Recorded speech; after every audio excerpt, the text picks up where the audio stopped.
ઉત્તર પ્રદેશના હાથરસમાં એક સત્સંગ દરમિયાન ભાગદોડ મચી જવાથી કેટલાય લોકોના મોત થઈ ગયા છે। ભાગદોડમાં મરનારા મૃતકોમાં મહિલાઓની સંખ્યા વધારે છે। ઘટના બાદ ચારે તરફ શીશો સંભળાતી હતી। પોલીસ પ્રશાસન રાહત અને બચાવ કાર્યમાં લાગી ગઈ છે। સૂચના બાદ ઘટના સ્થળે જવા પ્રશાસક અધિકારીઓ રવાના થઈ ગયા છે। આ સત્સંગ હાથરસના ફૂલરઈ મુગલગઢીમાં આયોજિત થયો હતો। એટાના સીઈઓ ડોક્ટર ઉમેશ કુમાર ત્રિપાઠીએ 27 ડેડ બોડીની પુષ્ટિ કરી છે। મરનારા લોકોમાં એક પુરુષ, 23 મહિલા અને 3 બાળકોનો સમાવેશ થાય છે।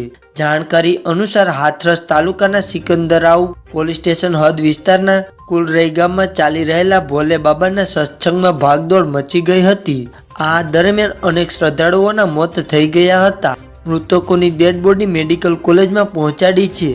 વરિષ્ઠ પોલીસ અધિક્ષક રાકેશ પ્રતાપસિંહે કહ્યું કે આ ભોલે બાબાના સત્સંગમાં ફૂલરઈ ગામમાં દુર્ઘટના થઈ છે। હાથરસ જિલ્લાના મુગલગઢી ગામમાં એક ધાર્મિક આયોજન ચાલી રહ્યું હતું ત્યારે ભાગદોડ મચી ગઈ હતી, જેમાં 122 લોકોના મોત થયા છે। જેમાં એટા હોસ્પિટલમાં અત્યાર સુધીમાં 27 લાશો આવી ચૂકી છે, જેમાંથી 23 મહિલા, 3 બાળકો અને 1 પુરુષ સામેલ છે।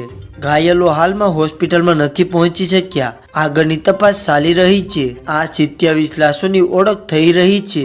તો મિત્રો, અત્યારના સમાચારમાં હાલ બસ આટલું જ। હવે મળીએ એક નવા સમાચાર સાથે।